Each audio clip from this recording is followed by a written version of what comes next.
तर आज आहे 2 फेब्रुवारी आणि आज आपण मराठीचा एक महत्त्वाचा टॉपिक पाहणार आहोत, तो म्हणजे वाक्यांचे प्रकार. बघा, वाक्यांचे प्रकार आपल्याला पाहिजेत आणि वाक्यांचे प्रकार कोणत्या बेसिसवर आपण पाडू शकतो. तर पहिले आहे अर्थावरून आपण वाक्याचे प्रकार पाडू शकतो.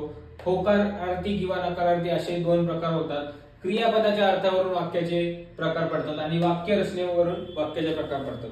सगळ्यात पहिला जो आहे तो अर्थावरून आपण वाक्याचे प्रकार बघूया. बघा, अर्थावरून वाक्याचे 3 प्रकार पडतात. सगळ्यात पहिला तर विधानार्थी वाक्य. आता विधानार्थी वाक्याचं मी तुम्हाला एक एक्झाम्पल इथे लिहून देतो. बघा, माझे वडील आज परगावी गेले. ठीक आहे. आता बघा, माझे वडील आज परगावी गेले, एकदम सिंपल साधं वाक्य, त्याला बोलतात विधानार्थी वाक्य. दुसरा वाक्याचा जो प्रकार आहे तो म्हणजे प्रश्नार्थी. आता बघा, इथे आहे ना विधानार्थी नंतर आता मी प्रश्नार्थी लिहितो. बघा, प्रश्नार्थीचा पण मी तुम्हाला एक एक्झाम्पल लिहून देतो. तू पुण्याला केव्हा जाशील. आता बघा, प्रश्नार्थी वाक्य शेवटी तुम्हाला प्रश्नचिन्ह यायला पाहिजे. एमसीक्यू मध्ये विचारले की पुढीलपैकी प्रश्नार्थी वाक्य कोणतं, ज्याच्या एंडिंगला प्रश्नचिन्ह नसेल तर तुम्ही सहसा पकडून चला की ते प्रश्नार्थी वाक्य नाहीये. नंतर उद्गारार्थी वाक्य हा तिसरा प्रकार आहे अर्थावरून. उद्गारार्थी वाक्य. उद्गारार्थी म्हणजे बघा, आता तुम्हाला माहिती आहे की समजा इथे मोठी आग लागली, ठीक आहे, तर माणूस अचानक त्या माणसाने ती आग पाहिली, त्याच्या तोंडातून काय उद्गार येतात, अबब किती प्रचंड ही आग. म्हणजे त्या माणसाला एकदम शॉक बसतो ना की अबब किती प्रचंड आग लागले नाही ते, त्याला म्हणतात उद्गारार्थी वाक्य.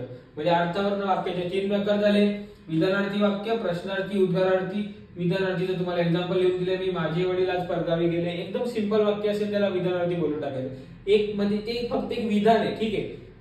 प्रश्नार्थी म्हणजे त्याच्यामध्ये तुम्ही कोणाला काही प्रश्न विचारताय, तू पुण्याला केव्हा जाशील, मी तुला प्रश्न विचारला, त्याला प्रश्नार्थी वाक्य.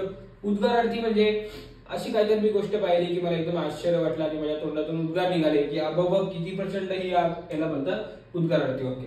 आता पुढचा प्रकार आहे होकार किंवा नकार. आता होकार किंवा नकार याचं तुम्हाला समजलंच असते की 2 वाक्याचे प्रकार आहेत: होकारार्थी वाक्य आणि नकारार्थी वाक्य. आता होकारार्थी वाक्याचं तुम्हाला मी एक्झाम्पल लिहून देतो की गोविंदा रोज सकाळी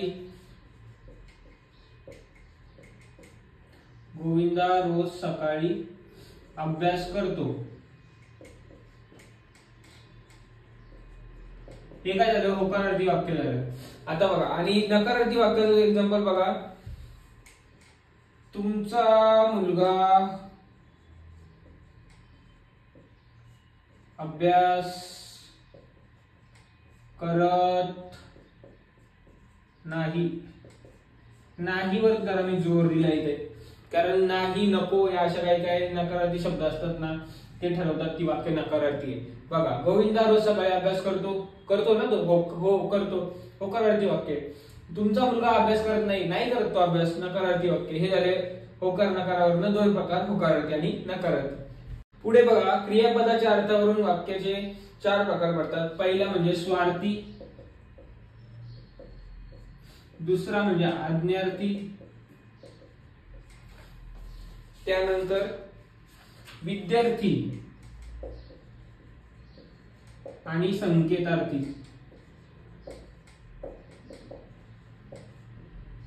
आता प्रत्येकाचं तुम्हाला मी एक एक्झाम्पल देतो. स्वार्थी वाक्य म्हणजे काय माहितीये का, वाक्यातील क्रियापदाच्या अर्थावरून नुकताच काळाचा बोध होत असेल, म्हणजे तुम्हाला कळत असेल की ही घटना पास्ट मध्ये झाली, प्रेझेंट मध्ये किंवा फ्युचर मध्ये होते, तर त्याला आपण स्वार्थी वाक्य म्हणतो. जसा मुले घरी गेली, मुले घरी जातात आणि मुले घरी जातील.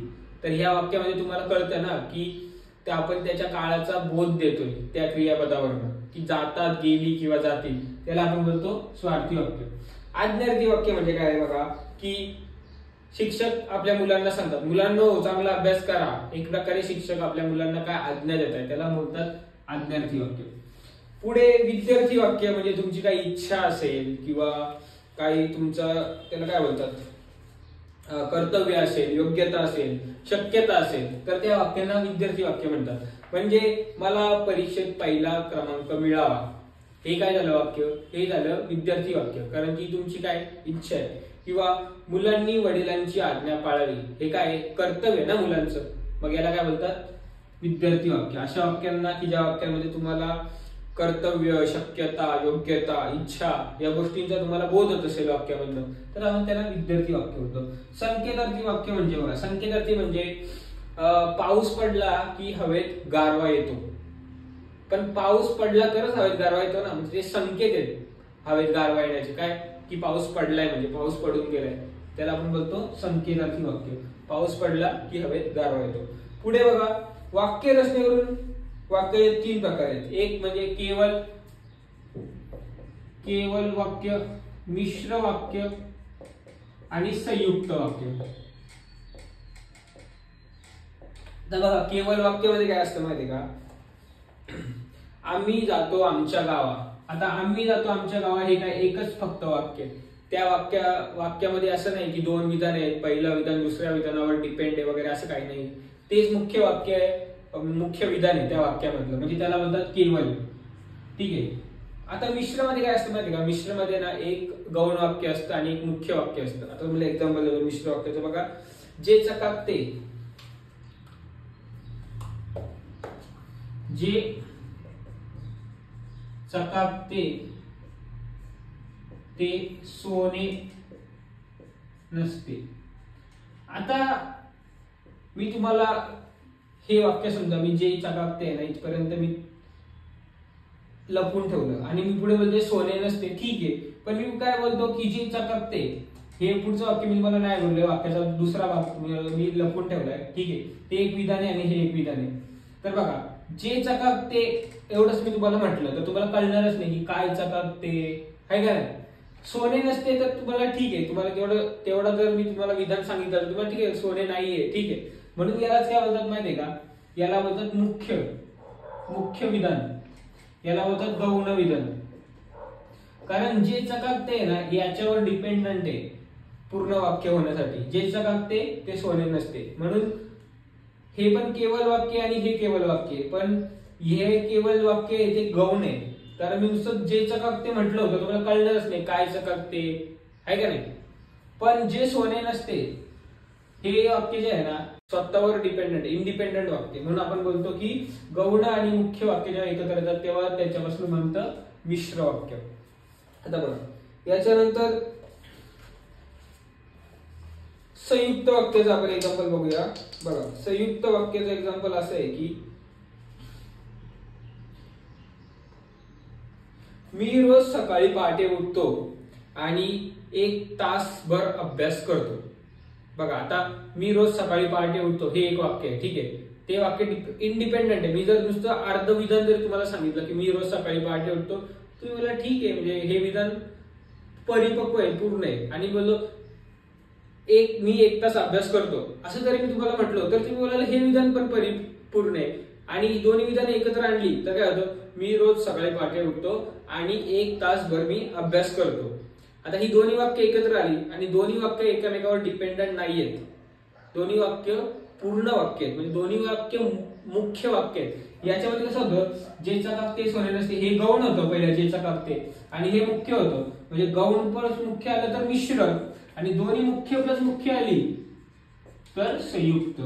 इथे बघा, गौण प्लस मुख्य आणि केवल म्हणजे फक्त एक केवल वाक्य असेल त्याच्यामध्ये. तर हे झाले वाक्यांचे प्रकार, अर्थावरून, होकारार्थ नकारार्थावरून, क्रियापदाच्या अर्थावरून आणि वाक्य रचनेवरून.